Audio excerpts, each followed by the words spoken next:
They said God is just a psychological illusion. But by the end of their own debate, logic had already left the room. Welcome to Rebuttal, where ideas are tested and truth doesn't flinch under pressure. If you care about reason more than rhetoric, you're in the right place. In the latest episode of God is Imaginary, the debaters claimed that belief in God is outdated, a leftover from humanity's fearful past. They said we've evolved beyond needing a creator, that logic and science have replaced God. But their arguments didn't just fall apart. They collapsed under the very logic they claimed to stand on. Let's begin with one of their boldest claims. We don't see God, so he doesn't exist. That sounds scientific on the surface, but it's actually a logical trap. You don't see your own consciousness. You don't observe thoughts, intentions, or love in a test tube. You don't weigh justice, yet no one questions their reality. Why? Because we understand that not all truth is physical. Reality includes the metaphysical, things that exist beyond the material, but still shape our lives. So the fact that God is invisible doesn't mean he isn't real. That's like saying air doesn't exist because you can't see it. Or logic itself doesn't exist because it has no mass. Absence of physical observation isn't evidence of absence. It's just a reminder of human limits. Next came the idea that God is a human invention, created to comfort us in a scary universe. But let's challenge that with a basic truth. Emotional motivation doesn't determine whether something is real or not. If someone believes in medicine because they fear disease, that fear doesn't make the medicine fake. Likewise, the fact that belief in God brings comfort doesn't disprove his existence. More importantly, if we apply the same logic back at atheism, it falls apart. Because many reject God not out of reason, but because belief feels inconvenient. If there's a God, that implies accountability. That's a heavier weight than many want to carry. So who's really believing for emotional reasons? Here's the heart of the issue. Truth isn't measured by what we want to be true. It's measured by what best explains reality, completely, coherently, and consistently. And when it comes to explaining reality, the debate's third argument, that science replaces God, might have been the weakest. Science is incredible. It reveals patterns, laws, systems, but it only deals with the how, never the why. Science can show you how cells replicate, but it can't tell you why life exists. It can describe how energy behaves, but not why there's anything instead of nothing.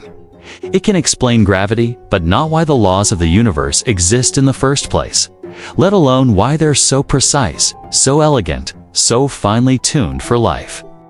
That silence is where God speaks. The universe had a beginning. All cosmological data points there.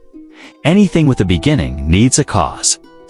And whatever caused the universe must be timeless, immaterial, uncaused, and supremely intelligent. Why intelligent? Because random forces don't produce order. Chaos doesn't create complexity. Yet here we are, in a universe governed by laws so specific and delicate that the tiniest imbalance would make life impossible. This isn't chaos. This is intention. When the debate shifted to religion and violence, the argument took a strange turn. They said belief in God has caused wars, so belief must be false. That's like saying knives cause murder, so knives shouldn't exist. The misuse of something doesn't prove its non-existence. Yes, people have misused religion for power, but atheistic regimes have done far worse. Stalin, Mao, Pol Pot, millions killed, without God, without religion, without mercy. So if we're going to judge belief systems by their misuse, atheism doesn't walk away clean. The question isn't do people do bad things in God's name? The question is there a God, regardless of what people do? The answer doesn't depend on history. It depends on truth. And that leads us to one of the most common Gen Z arguments in this debate. We can be moral without God. Sure, people can act morally without believing in God, but acting moral isn't the same as grounding morality. If humans invent morality, then morality is just opinion. What's right in one culture can be wrong in another. And if that's true, then who's to say racism or abuse is objectively wrong? But deep down, we all know some things are wrong, no matter what year it is, no matter what culture you live in. There are moral truths that don't shift with trends. And if those truths exist, then they must come from something beyond humans. From an objective standard, a transcendent moral anchor. Not from evolution or society or preference, but from a mind that defines right and wrong. That mind is what we call God. Near the end of the debate, they leaned on one final claim: you can't prove God. But that's a misunderstanding of what kind of truth we're talking about. God isn't something inside the universe. He's the reason the universe exists. You don't use a microscope to see why there's a microscope. You step back and ask, what caused all of this to begin? You can't test God like a chemical, but you can see the signs, like fingerprints at a crime scene, the beginning of the universe.